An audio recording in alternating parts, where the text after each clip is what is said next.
여러분 안녕하십니까? 대구 경북 소식 전해드립니다.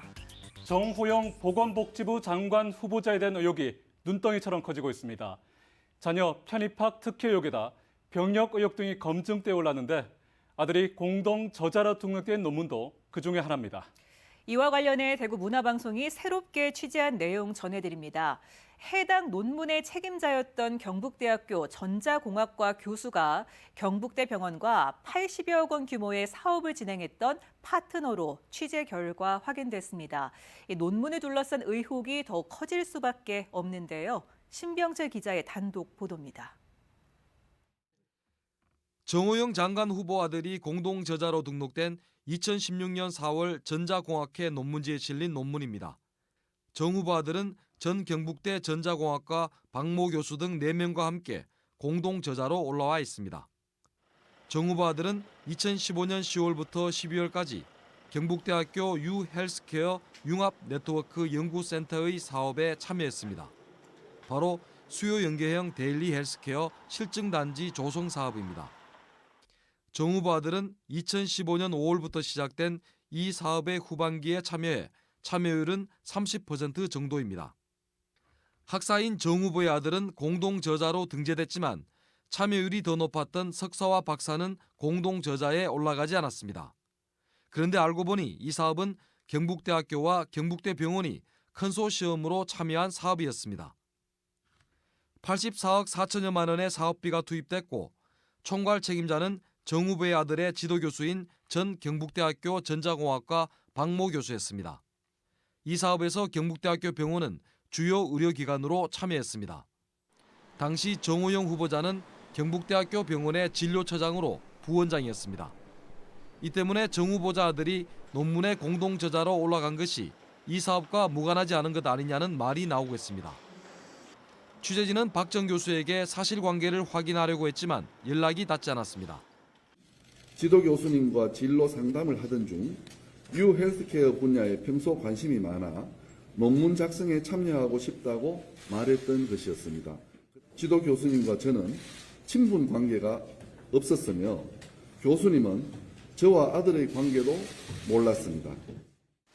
정호영 후보자 자녀의 경북대학교 의과대학 편입학 의혹과 함께 아들의 논문 공동 저자 등재를 둘러싼 의혹도 여전히 해소되지 않고 있습니다. MBC 뉴스 신병철입니다. 네, 이처럼 정호영 장관 후보자와 관련한 의혹이 줄을 잇고 있습니다만 정작 의혹이 사실인지 아닌지 밝혀야 할 기관들은 뭘 하고 있을까요? 수사기관은 물론 자체 조사를 하겠다던 경북대나 교육부도 감사나 조사를 할 계획조차 없는 것으로 확인됐습니다. 후보자 본인이 진상규명을 요청했는데도 관련 기관들은 발을 빼는 모습입니다. 이어서 조재한 기자입니다. 정호영 후보 관련 의혹이 본물 터지던 나오던 지난 17일 경북대는 대책위원회를 꾸려 자체 조사를 하겠다는 방침을 내놨습니다. 편입학, 연구윤리, 병원 봉사활동과 진단서 발급, 법률적 부분 등 4개 TF를 구성해 18일부터 사실관계를 확인하겠다고 밝혔습니다. 그런데 지금까지도 자체 조사는 전혀 진행되지 않았고 앞으로 계획도 없습니다. 외부기관 조사에 대응하기 위한 TF이기 때문에 진상조사는 하지 않는다는 게 경북대 측의 설명입니다. 교육부 감사를 포함해서 또 다른 제3의 기관이 감사나 조사 등이 들어왔을 때 저희들도 이제 그에 대비해야 되기 때문에 그에 대한 대응 TF 성격의 조직을 이제 운영을 하고 있습니다. 외부기관도 조사를 안 하는 건 마찬가지입니다. 교육부는 지난 18일 경북대로부터 감사 요청을 받았습니다. 그런데 감사관이 아니라 대학학술정책관에 관련 업무가 배정됐고 감사를 할지 말지도 정하지 못하고 있습니다.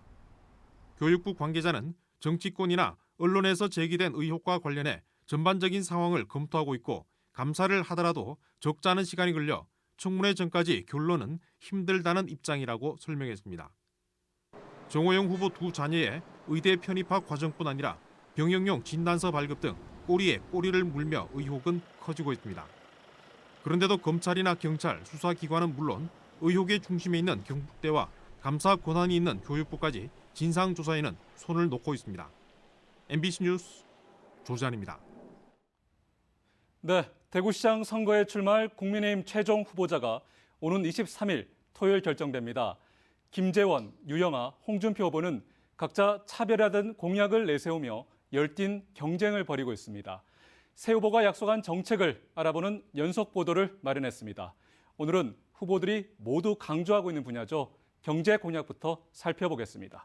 권윤수 기자입니다. 김재원, 유영하, 홍준표 세 후보는 약속이나 한 듯 침체한 대구 경제를 살리는 게 가장 큰 목표라고 강조하고 있습니다. 김재원 후보는 K2 공항이 빠져나간 자리에 일자리 10,000명을 창출할 수 있는 항모 기업을 유치하겠다고 밝혔습니다. 대구에 국가 데이터 허브 센터 건립을 공약했고 이를 위해 대구 전역을 데이터 규제 자유구역으로 지정하겠다고 밝혔습니다. 로봇 산업과 전기차 혁신 산업 클러스터 구축도 약속했습니다. 대구를 기업 경영하기 좋은 도시로 만들기 위해 기업 민원을 24시간 안에 해결하는 센터를 설치하겠다고 밝혔습니다. 소상공인을 회생시킬 안전망도 구축하기로 공약했습니다. 기업이 몰려드는 자유로운 경제도시를 만들어 가겠습니다. 새로운 일자리가 자연스럽게 늘어날 겁니다. 유영하 후보는 대구를 데이터 산업 거점 도시로 만들겠다고 공약했습니다. 데이터 기업을 유치하고 기업 간 거래, 사람의 이동 등을 분석하는 대구형 경제 분석 시스템을 구축하는 한편 데이터 산업단지를 설립하기로 했습니다. 대구 산업의 73%를 차지하는 서비스 산업을 육성하기 위해 대구 서비스 산업 진흥센터를 만들기로 공약했습니다. 소상공인이 수수료 부담 없이 메타버스 플랫폼을 이용할 수 있도록 하고 영남권 식품 클러스터를 구축하겠다고 밝혔습니다. 국가 데이터 허브 센터와 아울러 수도권에 집중된 데이터 관련 기업의 이전을 위해 최대한의 인센티브를 제공하겠습니다. 홍준표 후보는 경북대와 동대구역 범원의 거리를 잇는 공간에 동대구로 융합 벤처밸리를 조성하겠다고 공약했습니다. 이곳에 블록체인, 빅데이터 기업을 유치하겠다고 밝혔습니다. 전통 제조기업들이 많은 기존 산업단지를 첨단화하고 재구조화해 고부가가치를 창출하겠다는 목표입니다. 땅과 하늘을 다니는 플라잉카와 로봇, 헬스케어 산업 등으로 재편하고 서구와 북구의 산업단지는 지식 서비스 업종으로 전환시키겠다고 공약했습니다. 대구 통합신공항을 국비로 건설하고 반도체 플라잉카 첨단 산업을 유치하겠다고도 약속을 했습니다. 대구 경북 통합신공항과 관련해서는 김재원 후보는 국비 지원으로 조기 건설해 통합신공항을 주축으로 연계 교통망을 만들어 대구, 구미, 경산을 하나의 경제권으로 도약시켜야 한다고 주장했습니다. 유영하 후보는 국가재정으로 건설하도록 적극 나서는 한편 군이 대구 편입 등이 해결되지 않으면 군 공항만 옮기는 방안을 검토하겠다고 했습니다.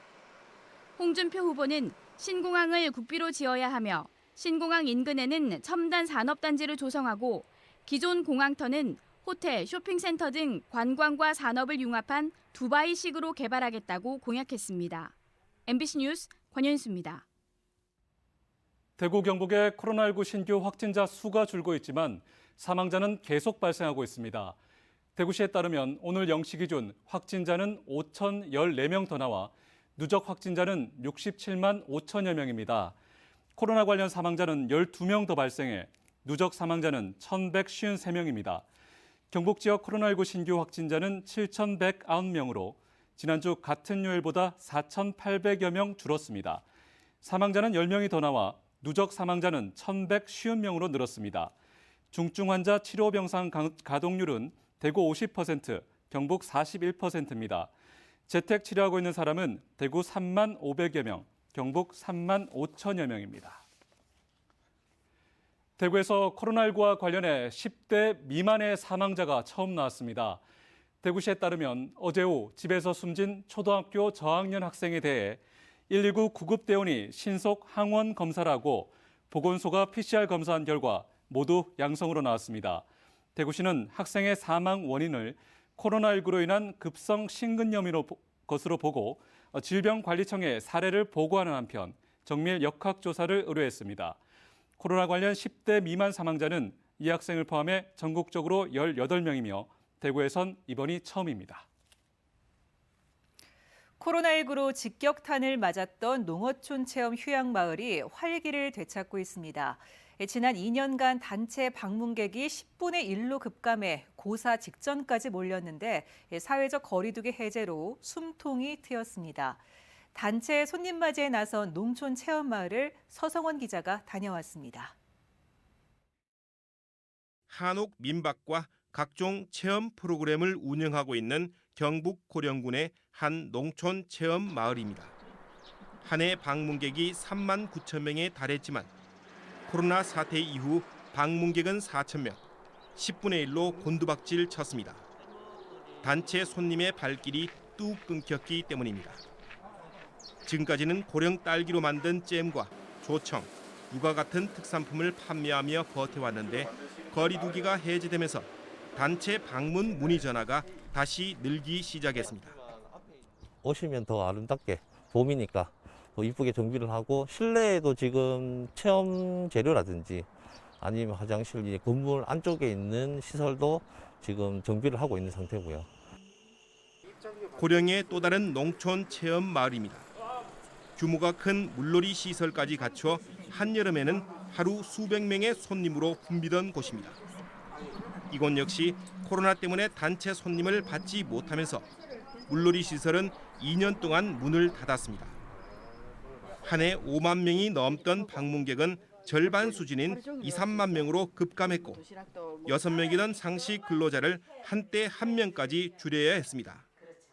이 체험 마을도 최근 체험 숙박 예약 전화가 갑자기 밀려들고 있습니다.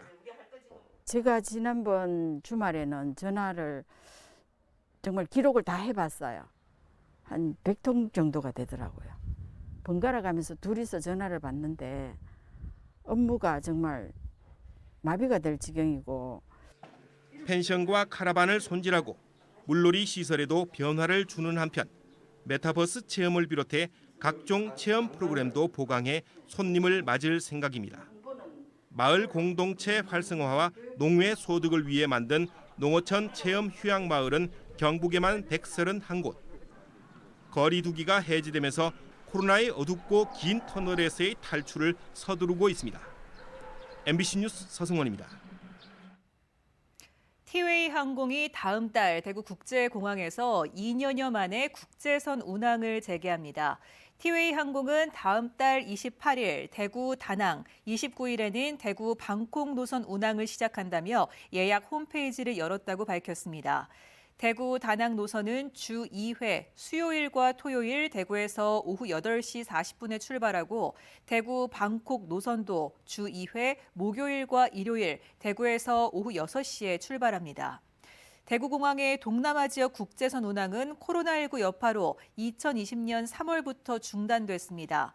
티웨이는 향후 방역당국 등과 협의해 국제선과 운항 횟수를 확대할 계획이라고 밝혔습니다.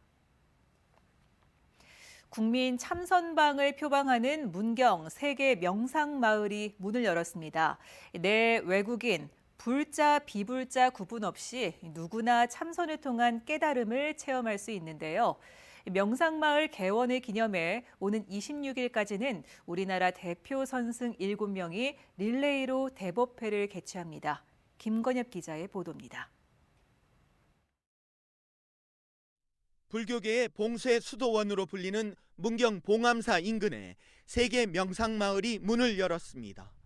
국적과 종교에 상관없이 누구나 체험 가능한 국민 참선방입니다. 이곳에서는 화두를 두고 수행하는 우리 불교의 전통 수행법인 간화성과 호흡 명상을 체험할 수 있습니다. 어느 누구나 오셔서 쉬고만 계시면은 저절로 수행의 깨달음을 체험할 수 있도록 프로그램이 준비되어 있습니다. 매주 금요일부터 일요일까지 3일 집중 수행 그리고 9일 화두 명상 등의 정기 프로그램이 연중 이어집니다. 주말에 시간 되면은 1박 2일로 해가지고 와서 참선하고 열심히 수행하고 그래. 개원을 기념해 열린 간화선 대법회에서 대원 대선사는 만족과 행복은 불성에 달려있고 참선을 통해 얻을 수 있다고 설법했습니다. 부처님은 결국 자신에게로 돌아와서 자신이 무엇인지 낱낱이 파헤쳐서 대행복이 바로 자신에게 있는 것을 발견하였습니다. 코로나 사태로 3년 만에 열리는 간화선 대법회는 15대 조계종 종정인 성파 대선사를 비롯해 우리나라 대표 선승 7명이 오는 26일까지 하루씩 차례로 설법을 이어갑니다.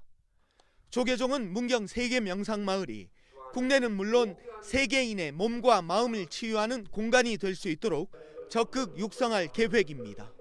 MBC 뉴스 김건엽입니다. 대구시는 지난 2020년 2월 코로나19 1차 대유행 때 신천지 대구교회에 대해 내린 시설 폐쇄와 집합 금지 명령을 2년 2개월여 만에 해제하기로 결정했습니다. 대구시는 의료 전문가들의 자문을 받아 감염 확산세가 안정된 점과 높은 백신 접종률과 먹는 치료제 보급 등으로 집단 감염 통제 필요성이 낮아진 점, 종교시설에 대한 방역수칙이 해제된 점 등을 고려해 이같이 결정했다고 밝혔습니다. 대구시는 시설 폐쇄 및 집합 금지 명령을 해제한 뒤에도 실내 마스크 착용 등 방역수칙을 철저히 준수해 줄 것을 신천지 대구교회 측에 통보했습니다. 경북 울진과 포항, 영덕 등 동해안 일대에 대형 산불주의보가 발령됐습니다. 산림청은 건조특보가 내려진 동해안 일대에 오늘부터 오는 22일까지 평균 풍속 초속 10에서 18m, 순간 풍속 초속 25m 이상의 강풍이 불 것으로 예상돼 산불 발생 위험이 높다고 설명했습니다. 어제 오후 3시부터는 전국의 산불 재난 국가 위기 경보가 경계로 상향됐습니다. 산림청은 작은 불씨도 큰 불로 이어질 수 있는 만큼 산림과 인접한 곳에서는 소각이나 흡연, 취사 등의 행위를 삼가해달라고 당부했습니다. 대구 환경운동연합은 오늘 낙동강물을 신천에 공급하는 계획보다 신천의 수생태 다양성과 건강성을 증명할 조사가 지금까지 없다며 신천 4계절 생태 조사가 먼저라고 밝혔습니다. 강정 고령보 수문을 열어 낙동강 재자연화가 이뤄지면 대구시의 신천 물 공급 계획도 무산될 수 있다고 덧붙였습니다. 한편 대구시는 신천 생태계를 개선하기 위해 오늘부터 시범적으로 낙동강 물을 하루 10만 톤씩 신천에 공급하려 했지만 관로 점검 등의 이유로 첫 물 공급을 오는 26일 오후로 미뤘습니다.